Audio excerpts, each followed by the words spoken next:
अक्टूबर 2025 कोई शोर नहीं हुआ, कोई अखबार बंद नहीं हुआ, कोई घटना नहीं घटी, कोई आपातकाल घोषित नहीं हुआ। लेकिन सबसे खतरनाक बात यह थी कि कोई आवाज को रोका नहीं गया बल्कि उसको संदिग्ध बना दिया गया। और जब आपका सवाल पूछना ही खतरा कहलाने लगा तो लोकतंत्र चुपचाप पीछे हटने लगा। अक्टूबर में देश के अलग अलग हिस्सों से एक पैटर्न सामने आया। सोशल मीडिया पोस्ट पर कार्रवाई, अगर आप शांतिपूर्ण से विरोध प्रदर्शन कर रहे हैं तो आपके ऊपर FIR, छात्रों और एक्टिविस्ट से पूछताछ। इन सब चीजों को करने के लिए नेशनल इंटरेस्ट का सहारा तो अलग थे, लेकिन इन सब का उद्देश्य एक था, सवाल पूछो लेकिन ज्यादा नहीं। देश की सुरक्षा जरूरी है, लेकिन खुद सोच कर देखो एक बार, क्या हर असहज सवाल सुरक्षा पर होती है?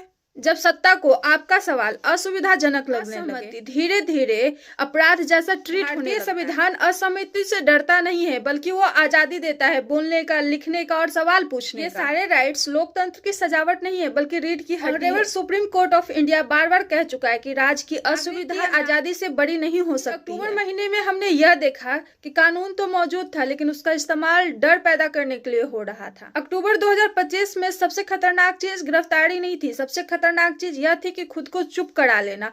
पोस्ट मत डालो, नाम मत लो, डिलीट कर दो कमेंट। जब डर इतना अंदर बैठ जाए कि सवाल ही पैदा ना हो, तो सत्ता को ज्यादा कुछ करने की जरूरत ही नहीं पड़ती है। जब सिस्टम को पता है कि लंबी पूछताछ खुद में ही एक सजा बन जाती है, हथियार नहीं संदेश बन जाता है। संदेश बिल्कुल साफ था कि चुप रहना ज्यादा सुरक्षित है। आपका बोलना आपके ही देश में आपके लिए जोखिम हो जाए तो संविधान किस काम का? अगर असहमति देशद्रोही जैसी लगने तो संविधान किस किताब में बचा है? अक्टूबर महीना हमसे कह रहा है, असहमति दबती है तो संवाद, और संवाद अगर मर जाए तो लोकतंत्र खोखला हो जाता है। और डर में पला लोकतंत्र लंबा नहीं चलता। सबसे खतरनाक तानाशाही वो नहीं है जो हमें अचानक आकर बताए, बल्कि वो है जो हमें चुप रहना सिखा जाए।